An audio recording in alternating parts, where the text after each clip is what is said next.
The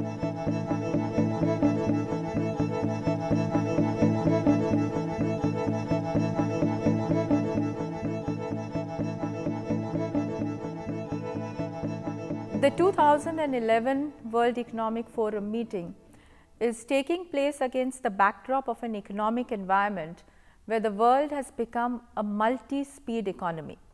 The very large developed economies of the world are actually still facing uncertainties, whereas the emerging economies, which are though a small part of the world's GDP, have gone back to very fast growth rates.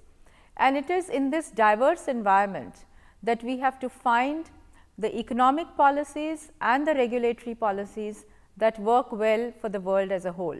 And I think not just create an economic and regulatory environment, but also ensure that we handle issues like making growth inclusive, climate change, environmental issues, etc., as we really work through this multi-speed economy.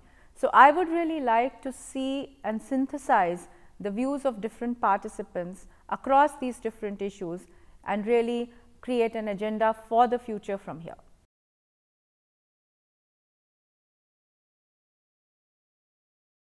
India is today sitting in a very interesting point. There are two very fundamental factors that are driving India's growth.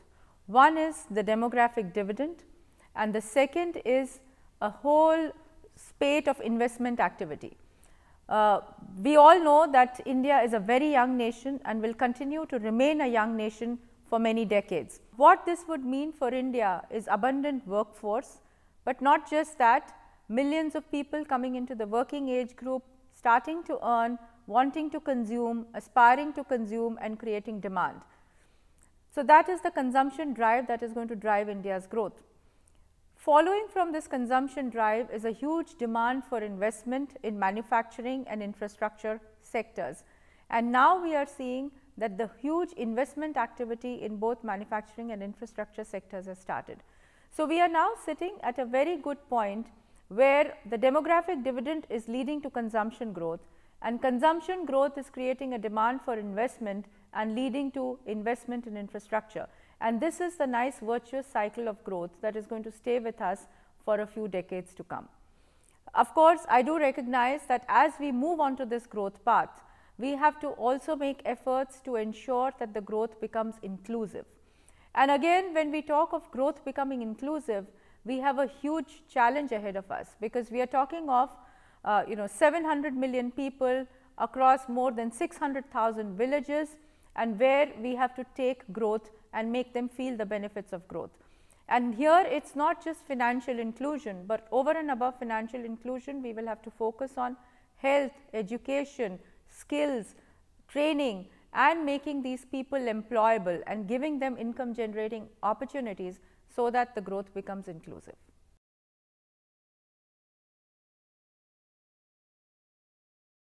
The significant challenge really is, how do we respond to a multi-speed environment? What we have to ensure is that we allow trade flows to continue, we allow capital flows to continue. But over and above that, as we create the regulatory environment has to be very balanced. The regulatory environment should be such that prevents excesses, but at the same time it should be such that it does not curtail growth. And finding the right balance in this regulatory environment is going to be the key for us to ensure growth for the future. Simultaneously, there are all other balances that we have to find. In the emerging economies where growth is becoming fast, we have to make sure that the growth remains inclusive. Again, as growth takes place across the various economies, we have to ensure that we do not ignore aspects like environment and other softer issues as we get onto the path of growth. So, I think it is managing different speeds, managing different issues, managing different and finding the right balance between them is what is going to be the most important challenge for us as we look forward.